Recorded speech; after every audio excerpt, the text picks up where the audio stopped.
Hi, I'm Matt Duffy. I'm the Fishery Habitat Officer for the Don Catchment Rivers Trust. We're working to restore and protect the rivers and streams in South Yorkshire. Our project is called the South Yorkshire Salmon Revival. With this project, we're aiming to restore habitat features, migration and monitoring of salmon in South Yorkshire. Hi, my name's Ed Shaw. I'm Managing Director of the Don Catchment Rivers Trust. Salmon used to be really abundant in the River Don, as evidenced by the fact that it was one of the cheapest fish you could buy at Doncaster Market several hundred years ago. However, that all changed during the Industrial Revolution. During that period, an increasing number of weirs, like this one behind me, were built across the river to draw water off for industrial purposes. For example, to turn water wheels or to quench steel in the steel production. The effect of the weirs was to prevent salmon from easily completing its life cycle. Salmon need to swim up the river in order to find a suitable habitat for spawning, and then their young, after spending about a year in the river, migrate downstream back into the ocean. The weirs just physically obstruct salmon and make it hard for them to reach the habitat that they require in order to complete their life cycle.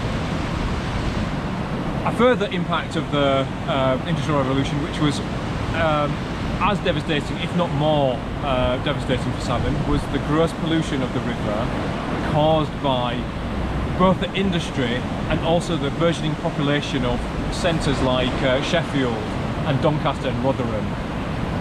All that sewage that was produced by the people who lived in those places ended up in the river, which was too much for the life to cope with, and it caused the death of pretty much everything in the River Don. Salmon were lost from the River Don about 200 years ago. But to people's surprise, in the 1990s, a single salmon was found downstream of Doncaster. It hadn't got very far because there were lots of weirs upstream at that point, but it told people that salmon have the potential to stray into the River Don and recolonise the River Don.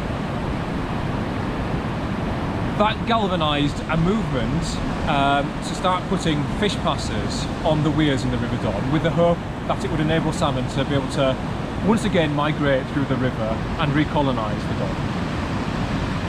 Don. Organisations like the Environment Agency and the Canal Rivers Trust and ourselves have together put quite a number of fish passes on and addressed most weirs on the River Don from this point downstream.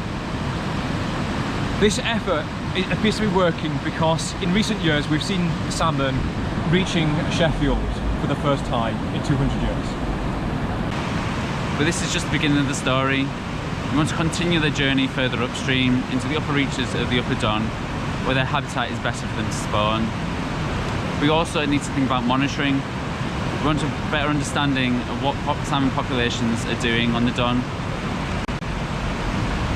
So we're proposing two feasibilities to be conducted on Middlewood and Outerbridge weirs. This will give us a better understanding of what is needed to improve fish passage at these barriers. We also need to think about downwards migration to sea for the young. This is improved through notches on the top of weirs to help them overcome these barriers. And lastly, we're proposing a fish counter at one of our fish passes. This will count adult salmon coming into the Don and give a census for their population each year. So thanks for watching our video, and we hope you support the South Yorkshire Salmon Revival.